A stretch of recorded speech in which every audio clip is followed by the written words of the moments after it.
Welcome back to the Lift Free and Diet Hard podcast. I'm your host, Andrew Coates. Join me along with industry leaders and friends on a quest to get more people through the gym door and eating and living healthier. Join me where evidence meets empathy while rejecting fitness industry fads and extremism. Let's begin. Dr. Stu Phillips, one of these really, truly long overdue things. I've never had you on as a guest before. First met you, we were all speaking, you, me, Brad Schoenfeld, Dr. Pack, Androlakis Korakakis, everybody else has been on here, and finally rounded out with you.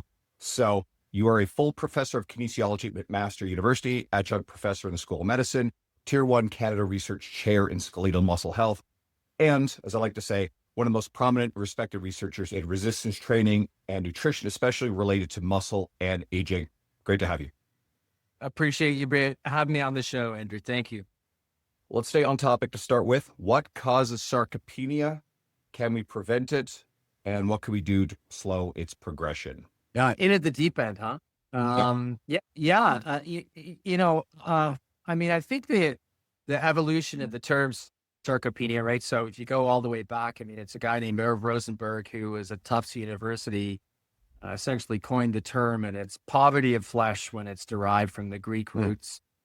And he used it, though, in the context to describe the loss of muscle mass. But I think it's gone through a number of iterations. And, if you talk to clinicians, they would probably say now that there's lots. And the problem is there's about 4 or 5 consensus definitions, which means that there's no consensus, that they say, oh, it's related to function. It's related to, performance of activities of daily living. And so it's variously defined. But I think at its very core, definitely age is a contributor, and you can pick your one of 13 favorite theories of aging as to why, cells don't work as well as they do when they're older. We can't turn that back. There's nothing that we have. We can slow it down, and we always talk about the trajectory being, instead of this, sort of being this. But there's no reversing the clock. You can sort of temporarily kind of hold it if you like. But I think the biggest contributor is being physically inactive, and to the point that you're not doing loading activities, because that's the top driver of hanging on to muscle mass and the top driver of gaining muscle mass. So the less you do of that as you get older, the more you're going to be at risk of sarcopenia. Layer on top of that, different pathologies that are commonly associated with age, type 2 diabetes, vascular issues, lipid issues, and all kinds of other things. And those just compound what aging does and makes the whole situation worse. But there are 2 big modifiable things you have. One is your diet, and the other one is the activity that you do. So we'll talk about diet in a second. Buttons. Yeah. This episode is brought to you by Macros First. I've always struggled with nutrition tracking apps, even the slightest hassle or friction, and it breaks my habit. That changed with Macros First. When I tried it, I told my friend, the founder, Jacob, quote, this is, let's just call it a certain other app on steroids. It's the easiest app to use, and it has a free barcode scanner, which if you use tracking apps, you know this is a really big deal. I recommend Macros First to all my clients and friends, and even had them sponsor my 2024 conference. Here's an example feature that I love. The verified food database. Remember using other apps and searching for a food only to find 10 to 50 similar options with different macros, not knowing which one to pick. This kind of friction is the shit that made me quit tracking altogether. Macros First, every single food item in the database, over 3 million of them, is human verified. No junk entries, so you can trust the numbers. Plus, that free barcode scanner makes logging faster. And if the barcode doesn't turn anything up, just point your camera at the nutrition label and Macros First will extract all the nutrition info instantly. All this just makes tracking easier. And while Macros First's premium version is incredible for any user, the basic version, which is nowhere near basic, is free to use. So you can go to either the Apple Store or Google Play to download.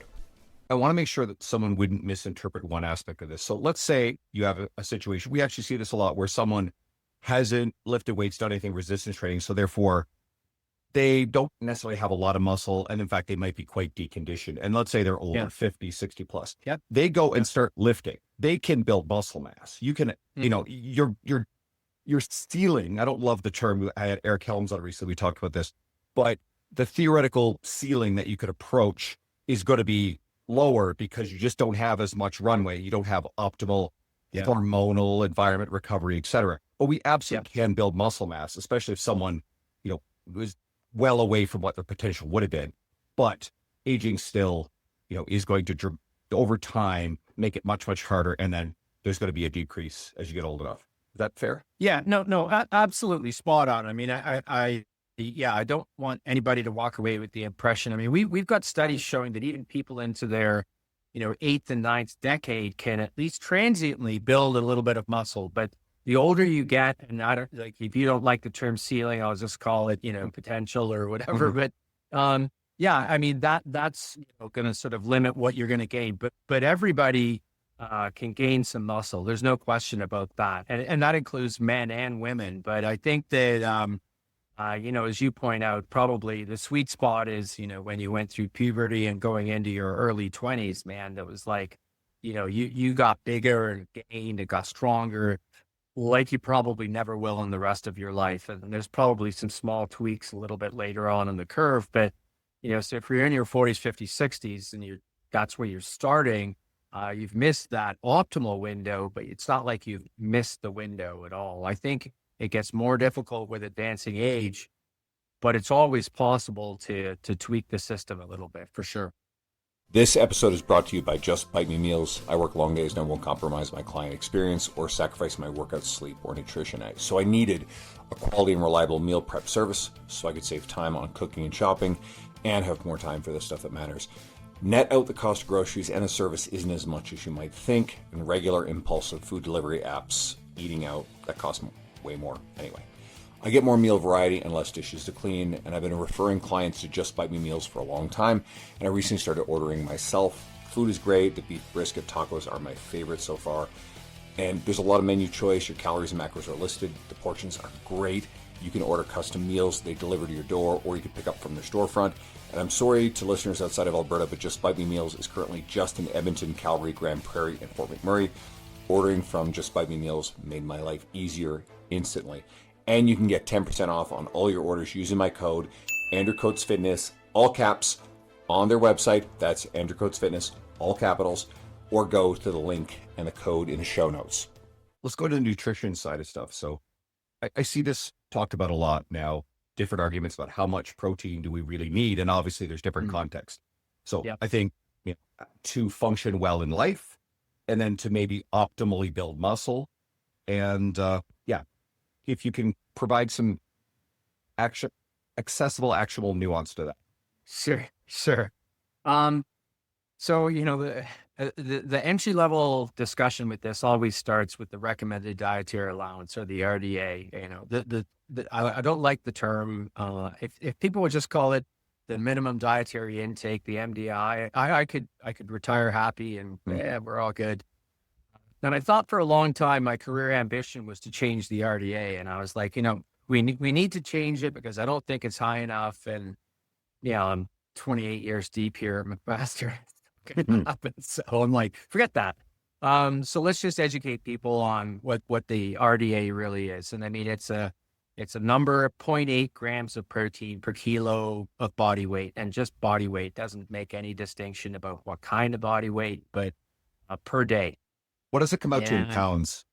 In pounds? Because we're Canadians, but guess what? I don't think in kilos. Sorry. Yeah. No, it's fair. It's fair. It's about 0.35 grams per pound. Okay. So, compare that to the sort of normal bodybuilding rule, which is, 1 gram per pound or above. A lot of people will say, you can appreciate that for most people, that's not a lot of protein. And I don't think it is either. And I think when you come back and look at how it's defined and how it's measured, and not wanting to get too into the weeds with this, it's really a level of intake that is minimally effective at sort of keeping body functions going and everything, but it's not designed to optimize outcomes. So if you're exercising a lot, if you're looking to gain muscle mass, maybe if you're looking for some health benefits with a few other sort of side things around appetite regulation and blood glucose control, for example, nobody's ever done those studies and definition of sort of protein requirements. And those are inherently much more difficult to do than to just show, I'm going to give you this and prevent deficiency. Right. I mean, those are the fundamental basis of most of our nutrient recommendations, including, vitamin C and lots of other things. They just, we need them to prevent deficiency. But I use vitamin C as a case example, mainly because it's one area where we figured out that feeding people above the deficiency prevention level was associated with some health benefits. And so we increased the intake or what was recommended, recognizing that. And we just haven't done that for protein. And, there's a lot of reasons for that. Lack of evidence, maybe, but also, protein is expensive. And it's, well, if we can get away, if that's the right way of saying it, with a lower intake and, then we'll do that. And, protein is also associated with, or has been rumored to be associated with, poor bone health, poor kidney health, and lots of other things that I think are, the sort of the push down. And again, not to get too deep into it, but we actually don't have evidence for any of those, I don't think, in abundance that would make me think that that's why you should push it down. But so to take it to the optimization level, and sorry for the long-winded answer. No, this is great. It's probably about, in my mind, it's about twice the RDA. So 1.6 grams per kilo, or about 0.7 grams per pound. And I think the benefits really, if they're not top right out, they're pretty darn close at that intake. And, people talk about higher intakes, and I don't necessarily disagree. I just would urge people to realize that I think for most mere mortals out there, and over the long run, you're going to get 95% plus of the benefits at 1.6. And everybody goes, oh, well, I'll just eat a little bit more. And I'm like, that's fine. Just so long as you realize it's going from the minimum, the 0.8 to 1.6, where that's the steeper part of the curve. And then from 1.6 and above, it's sort of like, okay, well, you're kind of tweaking the curve a little bit, but it could take literally years for something to show up. And I think you mentioned earlier the 1 gram a pound per body weight. Now, let's clarify something, because I think this is where a lot of people sometimes get confused.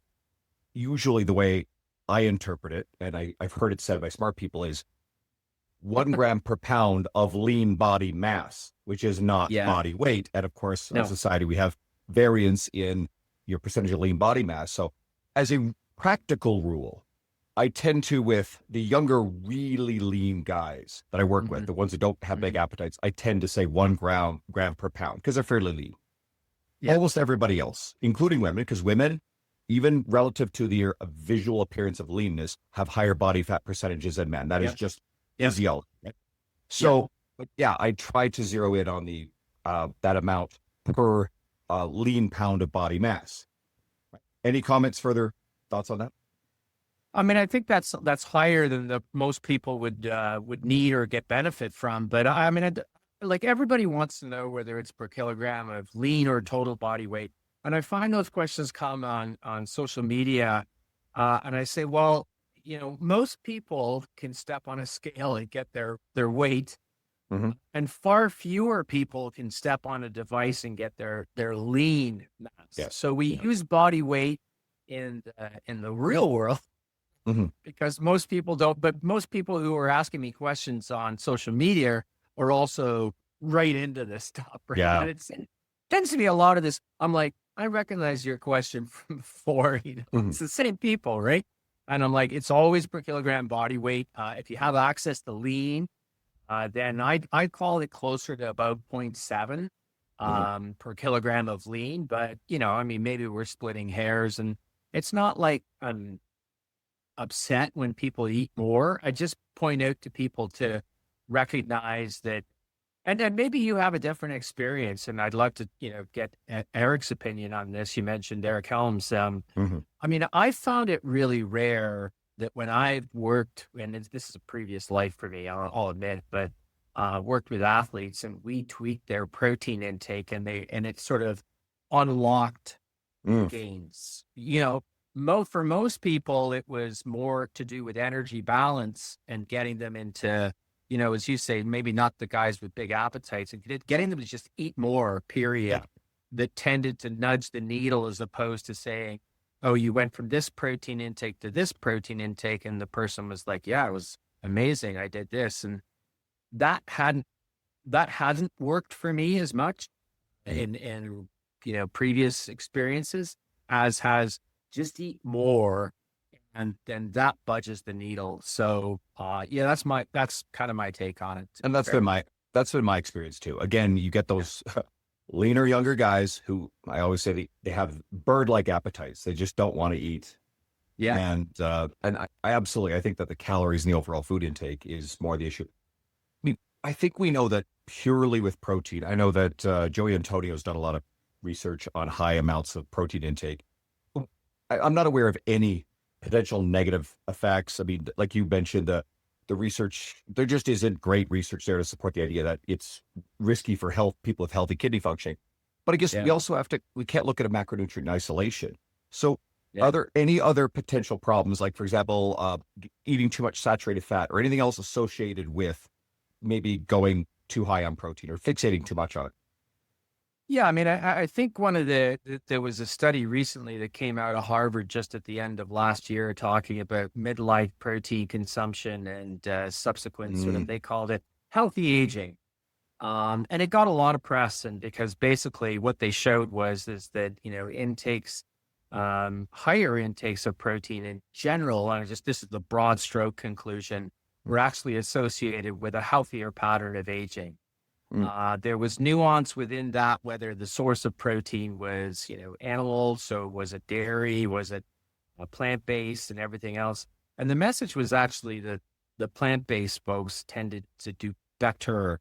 And so, even in that sort of unpacks the idea that there is something negative associated with protein that is going to get worse as we get older. And that would be, your kidney function, your bone mass, your risk for type 2 diabetes, your risk for, you name it. And healthy aging in that context actually had multiple dimensions, including cognitive function and lots of other things that, we'd like to hang on to as we get older.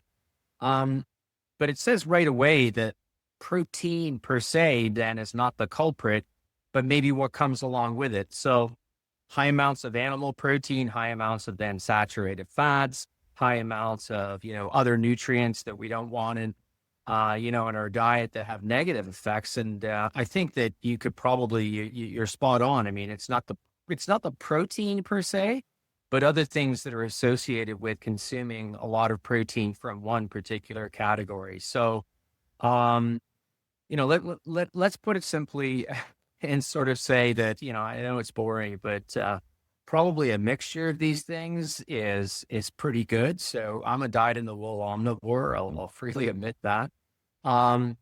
If you're interested in plant-based diets and vegan eating, and I have no issues with that. I used to think that it was inferior. I don't think that that's true anymore. I just had, my mind just changed recently. I had Dr. Matthew Nagra, and he's in Vancouver. He's plant-based. And I don't know, fantastic. but I know his online persona. He's fantastic. And anyway, he debunked a bunch of stuff. I just had him on an episode. So anybody listening to this who's really interested, message me. I'll send it to you. I was really blown away, and it makes a lot of sense. Yeah. So it changed my mind on some stuff. No, and like, fair play. I mean, I have to say that it's something I've changed my mind on as well. And when I say 28 years or 30 plus years of doing research in this area, Stu Phillips, that 20 plus years ago would have said, oh, well, look at the protein quality scores, plant proteins are inferior to animal proteins. Like it's a done deal. About 10 years ago, people started to do a little bit more work in this area. You're like, oh, okay, maybe it's not as big a deal as we thought. Now, to date, we've done work with plant-based proteins versus animal-based proteins. We've done several meta-analyses now, and we just don't see a difference between muscle gained and when people are consuming those diets. So, to bring it back to your question about, is there other things? I'm certain that there are. And it appears, and, since you've had Matthew on the show, I think that he would sort of say that there are probably some other things associated with plant proteins that are probably pretty good for us as well. Plus, I do think, and this could be one of the sort of the confounders in there, people who eat more plant-based diets are generally pretty judicious about a lot of things in their life, not the least of which is planning their diet. And there's a constellation of, health behaviors that co-cluster with, flexitarian dieting, veganism, and that are, you tend to be more physically active. You tend to, you don't smoke, you probably drink a little bit less, et cetera, that are just, those things co-cluster with a lot of the people that adopt a more plant-focused lifestyle. So, teasing out why they're so healthy, it's a hard, exercise, and it's always and only ever association anyway. So we're always kind of like, well, I'll pick that today because that suits my bias and my narrative. But I'm as guilty as anybody else of doing that too. So the healthy user bias, right? Defined right there. Yeah, absolutely. Now, a couple times we mentioned aging. So does protein intake requirements change as we get older? Yeah. And I mean, this has been my pet topic probably more for the last, I'd say 15 years, some odd years, because I'm getting older. I also took over running a community access center for about 500 folks. The average age of people in the center is about 73. And, just sort of talking to them about, what's the event horizon? I mean, they don't have a specific body composition goal or anything else. Theirs is, it's a decades long battle to just age well. And when we talk about aging well, I think that the tissue in the middle that's central to that is skeletal muscle, and it's the one that we study most often. And then you have to talk about protein, and preserving muscle it's two things. It means putting your muscle under load, however you do that, and how often you do that, and getting enough dietary protein. So yeah, older people probably have it is their basal requirement, I think, at least 1.2 grams per kilo, so about 0.5 grams per pound, and probably up to the 1.6 level. And I think that's, I'd love for older people to be aiming there. But most people in their 70s and 80s grew up in an era where eggs were going to kill you because of cholesterol. They've learned that animal protein is, it's killing us slowly. And their appetite changes as they age, and the choice that they tend to make is to more sort of sweets and more carbohydrates. And, that's what they were told was good for them from a dietary perspective. And the unlearning of that is difficult. So it takes a little bit of a mind shift to get them into, it's okay to have an egg. You can drink a glass of milk for breakfast instead of orange juice. And when you do that, I find that people tend to feel a little bit better. Their satiety gets under control, and they feel, they talk about more energy. And I think what it is more actually, they don't feel as hungry during the day. And that's a protein mediated effect. Fantastic. Are there any changes? Okay, I'll preface this. For a very long time, I mean, you would have grown up in and around this culture, I sure did, that meal timing and protein timing was like ultra important stuff. That was the key to unlocking leanness, right? We kind of went the other way. It's like the shit barely matters at all as long as you're eating kind of daily or almost even weekly. And that's like calories more than protein. But is there anything even more recent where any nuance to timing that you think matters?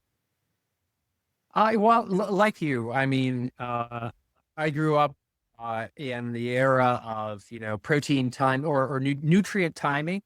The book that John Ivey wrote was like biblical in terms of its importance. And, so it's spawned a culture of people who walk around a gym with shakers in their hand, and they smash it as soon as they start.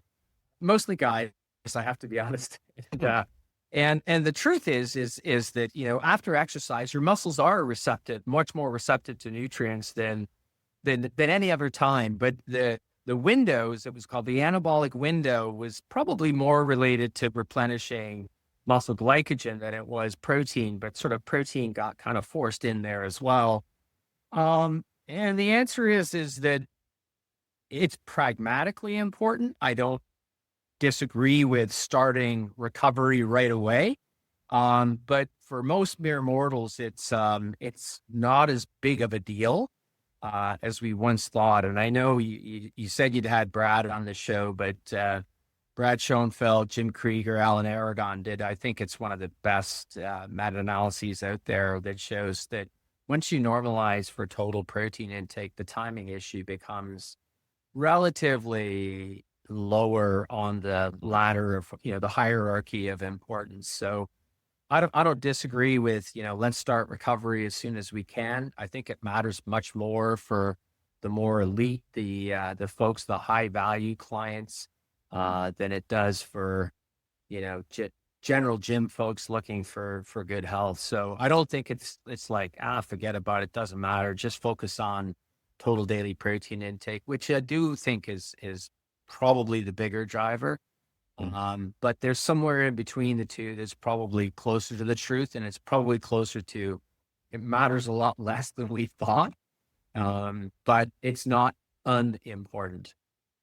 It's one of those habits I've retained because, again, hardcore gym bro, like over 2 decades of commercial gyms. I had a weight bench when Absolutely. I was a teenager. So I'll be three decades of lifting intermittently. In the old days was a little bit more sporadic, but I'll still have my, protein and creatine post workout. Now, why do I do that? Even though it may not matter that much. Yeah, Number one, it's the habit that reminds me to take creatine, because otherwise I'm mucking around the house. I will never think to take creatine. Yeah. And that to me is pretty important stuff. And it also just makes sure that I am, I am definitely overshooting my protein goals, but I'm definitely optimizing my daily protein for sure, right? That one's kind of an easy one. And then you're getting whey protein, which, it's not all high saturated fat animal proteins there either. So, probably works out pretty well in the end. Now, I saw you post about peptides, and this is a topic that's coming up. And funny enough, I keep getting messages, like, I'll say this publicly. I think it's really funny. Like, I've gotten several messages from people I know, won't name any names, asking about peptides. I'm like, I don't know shit about this stuff. And anyway, but you've been talking about it. And on one hand, I hear, it's sort of underground because it's sort of in that gray area where I think a lot of it's still technically legal, but, it's associated with, performance enhancing drugs in a way. And I'm also assuming that there's probably somewhat limited research on the topic because of that. But why are they growing in popularity? Is there any evidence to support their efficacy? Yeah. So I'll be clear about two things that I've sort of posted on. One is there is, and sort of I'll call it emerging, a class of oral peptides that are out there. One that goes under the brand name of Peptistrong, and it's actually appeared in products already. And it comes from a European company that they've hydrolyzed. I think it's a fava bean and protein or something like this. And they've come up with a peptide sequence that they determined through, it's sort of a reverse mapping. It's a very pharma-based way of doing things, that it should, one peptide should stimulate growth, and the other peptide should suppress sort of inflammation and protein breakdown. So on paper, it looks awesome, and they've got data. I would classify it as not particularly strong data. My biggest, issue, and as anybody who studied nutrition and understands nutritional physiology will tell you, is that, peptides and proteins that we ingest go through your gastrointestinal tract and are subject to proteases, and then proteases break down peptides and protein sequences to smaller molecules, hopefully getting down to individual amino acids, but they might exist as like dipeptides, so 2 amino acids, or tripeptides, so 3 amino acids. We can absorb those, but the peptides that are in these products are a little bit longer. And there's very limited data to show that peptides that are longer actually make it into circulation. They could in theory, and some do. There are some drugs that do survive digestion, but it's because of their specific peptide sequence. So what you would need for me to acknowledge that these things are having an effect is to show me that that peptide actually gets into circulation and then exerts its biological activity. That's the traditional drug type approach. And there's no data showing that. So I remain skeptical on the oral.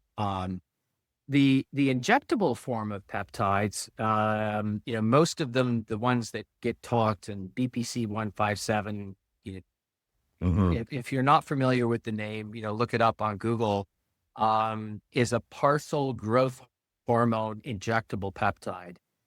And there's a lot of, and I call it hype basically, because as you say, it's sort of an underground. I mean, there are forms of the full growth hormone that are injectable. And we know in kids that are born with, primary growth hormone deficiency, we get them growth hormone, they get taller. Growth hormone stimulates collagenous tissue synthesis. So any connective tissue, and that's what and everybody says muscle. And I'm like, actually it doesn't do anything for muscle, and neither should the BPC, but it could help with, ligaments, tendons, connective tissue, bones, cartilage, this sort of thing, which sadly, as we often know, wear out, right? Or we do, too much, and we tear and we rip, and, repairing those things might be a big deal. Now, again, the injectable form is totally different, because now you don't have to have the digestion issue, but the half-life of these things is very, very short. So 30 minutes or less in most cases. And the question becomes then, like, show me a trial in which it's been shown to be effective as a healing agent. And for that to be done and done right, you need a placebo. You need somebody who gets a fake injection and they heal crappily, and the other person heals faster.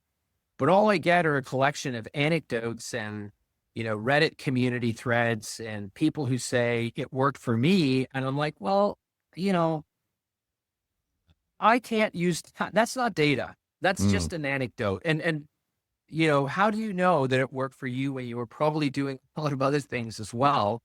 But people get really upset about that. They're like, Phillips doesn't know anything. And I'm like, look, I'll freely admit there's probably some things that people are doing that I have no idea what the dosages are. I have no idea what the peptides are. And there are people who are making peptides and steroids and all kinds of things in compounding pharma. They're making GLP-1s as well. So, you get a little vial and you reconstitute it in bacteriostatic water, and, you get your own needles and inject yourself. And hey, man, like, if that's your thing, I just, you better trust where it comes from. It better be, made in a good facility and tested, and you better have a good, supply of needles and syringes and everything else like that, because it's I think you're inviting, some possible adverse consequences. And who knows what's in there? How do you know what's in there? There's no pharma level oversight on what's in a compounding pharmacy. And people say, oh, I get it from a reputable source. And I'm like, okay, that's great. Just buyer beware.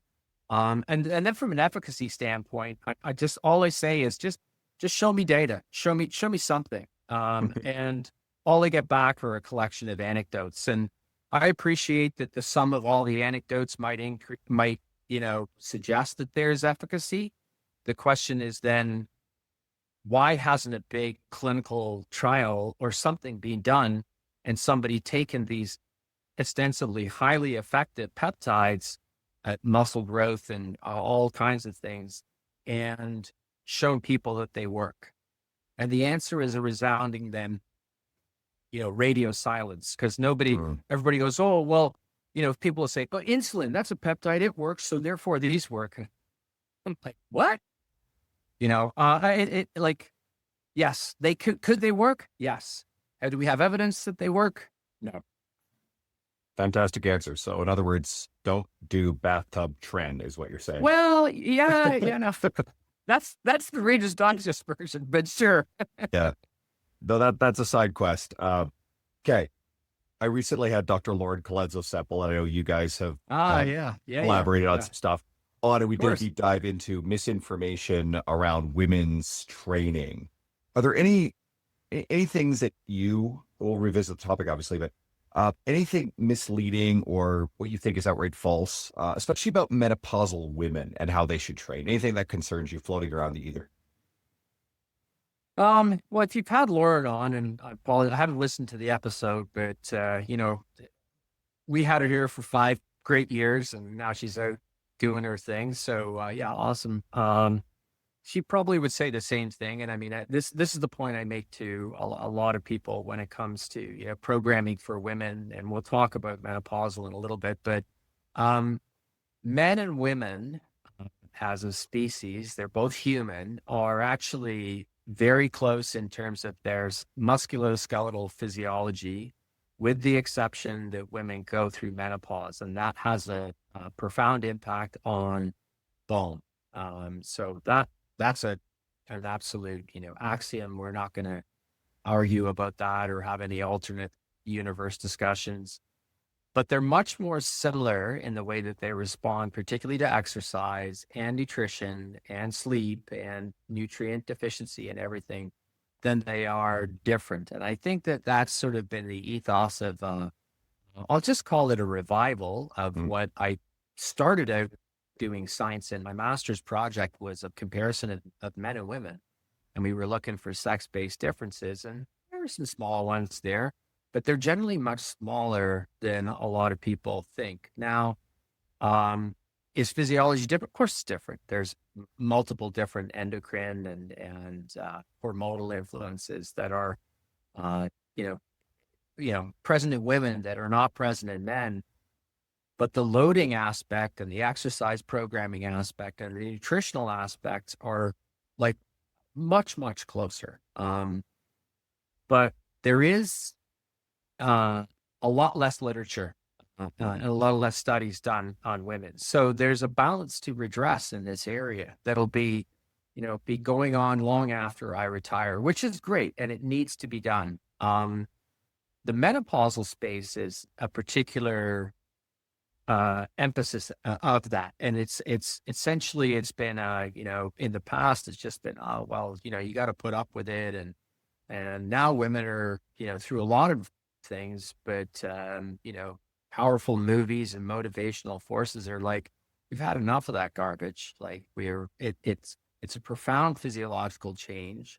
It's very disruptive. And I often say this, like if men had to go through it, I think we'd have had a global commission to figure this out a long time ago. So in fairness, menopause is getting the attention it deserves because it hasn't had it. And the question is, does it change your body so radically that you would program exercise differently or nutrition? And the answer, when you look at the evidence, is that actually there's nothing so profound about exercise that would make me say to a woman, well, now you've got to do this. And that was totally different from your premenopausal state. And it'll be different, once you're through perimenopause and you're postmenopausal. Now it should change again. Is that the fundamental principles of exercise programming and everything else are still the same. And, that's a hard message, I think, for a lot of people to swallow and get on board with, mainly because a lot of other people are out there telling women that they're very different and that they need bespoke recommendations. And I just, I think that there are some things that can help some women and do, but in general, like find something that's so specific and changes. I'm hard pressed to put my finger on anything from an exercise perspective that would make me go, it's a total different change. You're a different animal. You're a different beast. That's an incorrect and actually unhelpful narrative. I've got to get Molly Galbraith on in the hopefully not too distant future. Molly's a great friend.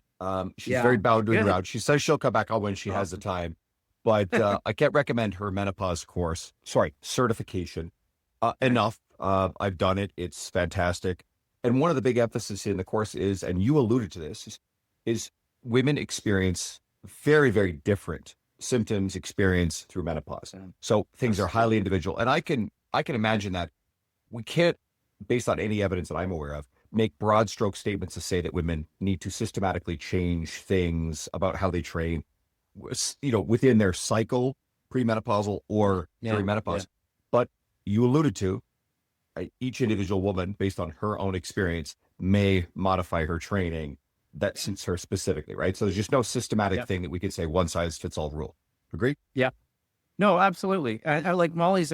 She's an account that it's just, I don't know, for lack of a better word, and I don't want to, by any means cheapen which, but it's a common sense approach, right? And I mean, you've trained people, and the whole idea of auto-regulation, train to how you feel, and try to individualize training to the client you're dealing with. I mean, those are not new concepts, but it's not as if you say there's this broad strokes, and this is what I would do for a menopausal woman, and then just insert woman here. When some women go through menopause and experience a tremendous upheaval of their life and symptoms, and others are like, it wasn't too bad. And I get it. It's not, the norm, but that's just how it is. So, I spot on, in short. And I think the one thing we can say is resistance training to preserve muscle, and especially bone, one of the best things you could do. So it probably, for most women, is actually going to have a very net positive effect on the symptoms you're experiencing. So that's the best. Like absolutely. I mean, I posted the other day, everybody's like, we're all, fighting over scorched earth almost. It's like, no, women should do this, women shouldn't do this. And I'm like, 80% of women don't lift a weight at all. Those are the people we need to reach. Those are the people that's the nut we need to crack. So, if there's a life activity that you're going to pick up as you get older and you're going through menopause, and particularly as, postmenopausal state, it should be resistance exercise, hands down. Bit of a pivot here. So you said this was a dumbest post of the day that you shared. Someone was saying that energy drinks halt muscle repair. So I had talked about Niagara on recently, and we talked a bit about energy drinks and some other stuff. But so is there any possible mechanism here, or is this complete nonsense? I think I was trained as a biochemist, and I think when it comes to biochemistry, you can, with the knowledge of just biochemical pathways, molecules in that do something that should come over here and interfere with this pathway, and that's the pathway that's needed for growth. And so, here I'm going to show you that caffeine in an energy drink is net bad for you. And, and here's the reason why. And I think that was the sort of, the break me down rabbit hole that the post went into. And I was like, just show me some data, right? So it might not have been the dumbest post of the day. It was definitely one as I was scrolling through that triggered me to post it was the dumbest post, but I don't see any evidence for that, like, at all. I mean, I'll reserve comment on energy drinks. I mean, I think they have their time, their place. Personally, I prefer coffee, but, these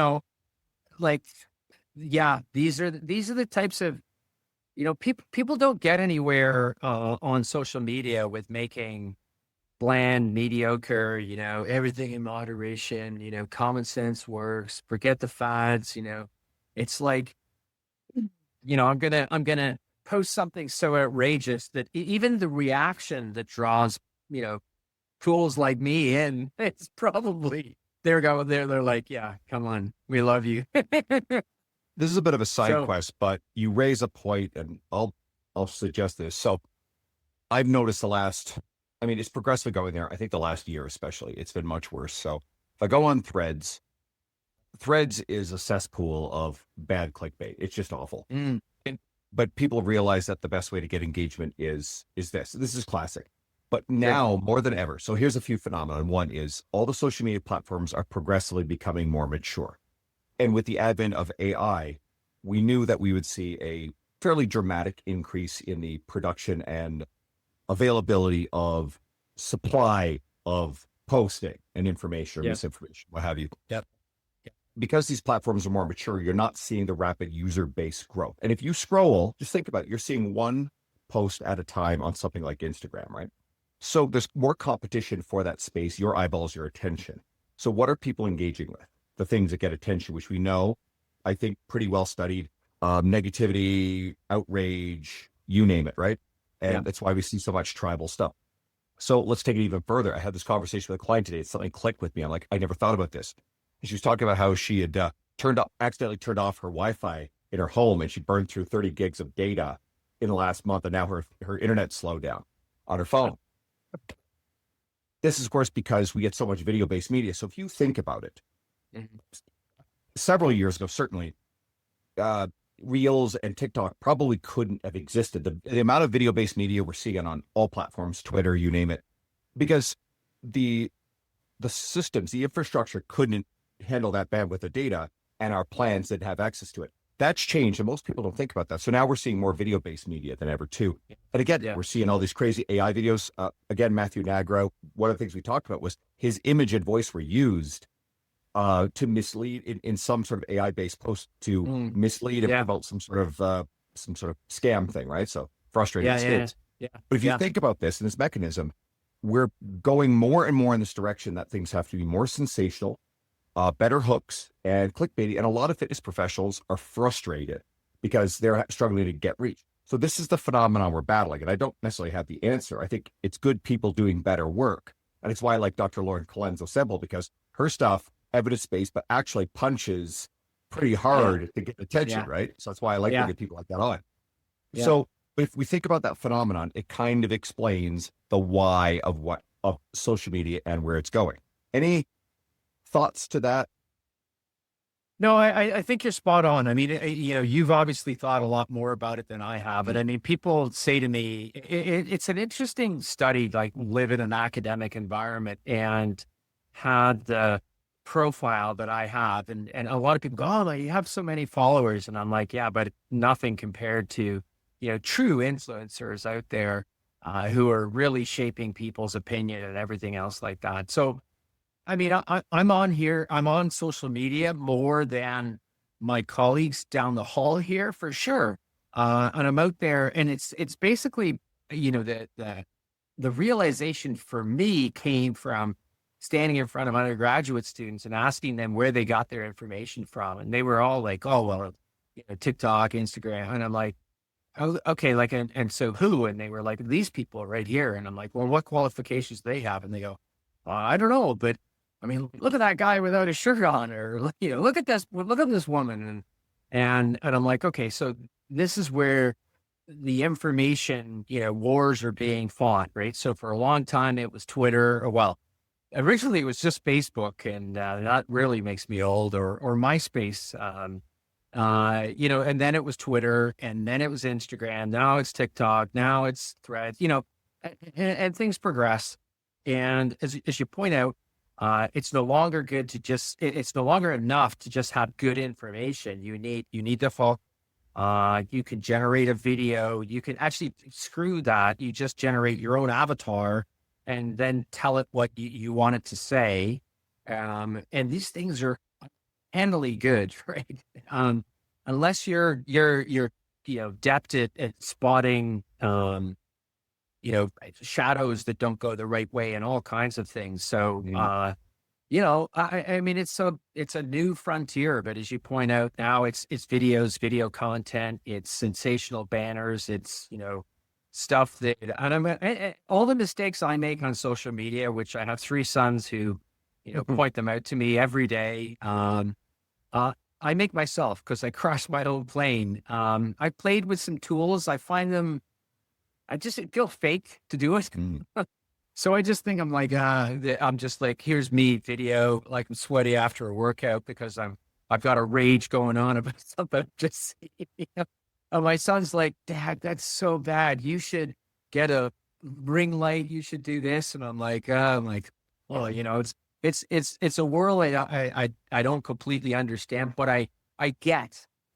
From an engagement perspective, but your point's well taken. It's tough to play in that space and have influence. But if influence is credibility, then, the game is lost already. I'm still a big believer in, like, let's take this podcast, for example. As far as the industry goes, it's been around over 8 years. You're such an idealist. Somebody said that to me the other day. I said, I still believe in evidence. And they're going, you're such an idealist. And I'm like, well, we can't save everybody. I mean, once you function under the assumption that you can't save everybody, then you can focus on who you can save. And the listenership of this podcast has been growing and it's been sensational, but I'm not Rogan. I'm not Cliff Williams' Modern Wisdom. I'm not Dyer of a CEO, and I never will be. Yeah. So, but if I could bring the best people on like this, then there'll be a self-selection bias amongst the right people and they'll share it. And then someone will convert and they'll realize that, they've been following some bullshit and it wasn't working for them. And then they find their way to some of the great people I've had as guests. And I'm a believer in serving the people who are already in front of you. And I also think that in an age of this AI and polished and perfect hooks and whatever, a lot of people are already rebelling against this. They're self-selecting to somebody that feels real and authentic and imperfect. And I think that imperfection will appeal to a lot of people. All right. Everybody can find you on, we'll see, Mackin Prof on Instagram, MACKINPROF. Are there any other things you want to direct people to? Same hook on Twitter or X. And I'm on TikTok. I hardly ever post there. I'm really on it to piss my youngest son off, I'll be honest. I'm on Facebook as well. You can find me on there. But it's a pleasure to, I'm going to say this to everybody. I don't think, people think I'm being disingenuous, but this is the truth, right? In Canada, every institution is a state-run institution. So I am a civil servant. Taxpayers pay my salary. They support everything I do here, my research and everything. So I think it's important to come on. And so thank you for the platform and for the dose of reality. And I appreciate you believing in us idealists, because I do think that, my evidence is going to win, because eventually you can smell the bullshit, right? And just, find your way back to what is actually working. But as Public Enemy would say, don't believe the hype and believe the evidence. I think that the last part I added, but I mean, I've been following the work that, like, directly and indirectly, that people like you and Eric Helms and Brad Schoenfeld, and again, it's why I've had you guys all on recently. And we didn't have time to get into this whole thing, but it was really you that spearheaded the research and got Brad Schoenfeld to take a hard look, and it opened the door to our understanding that you can build muscle at any rep range, as long as you're getting pretty close to failure. There's a couple other little caveats to it, and Brad and I talked more about that in his episode. But you guys, on a massive scale, changed the understanding of muscle hypertrophy, right? I appreciate you saying that. I mean, I think it would, here's the, like, it wasn't, I think we popularized it. I'll just say that. And lots of people had probably shown it before, but it's sort of, the space was so dominated by it's heavy loads or nothing. And it still is now for, perimenopausal women. If you don't lift heavy shit, you're doing it wrong. And all we did was do some work. It took a long time. It was 3 PhD students to get to the point where I thought we did a study that sort of just cracked the egg a little bit and forced people to reconsider it. But, Brad and Eric and lots of others, you have Pac on the show, like they've taken it to the next level, and the nice part is that they've agreed with us and they've sort of corroborated it. But still, when I post some of this stuff, social media was like, what are you talking about? And I'm like, well, here's evidence. So, but thank you for that. Credit to the students that did the work to make that a reality. They're the ones that make me look good, for sure. And we mentioned a lot of different names who I've had on the podcast fairly recently. If anybody listening wants to hear any of those episodes, DM me personally on Instagram. I will send you the links directly. Dr. Stu Phillips, everybody. Thank you so much, my friend. My pleasure. Thanks for having me on, Andrew.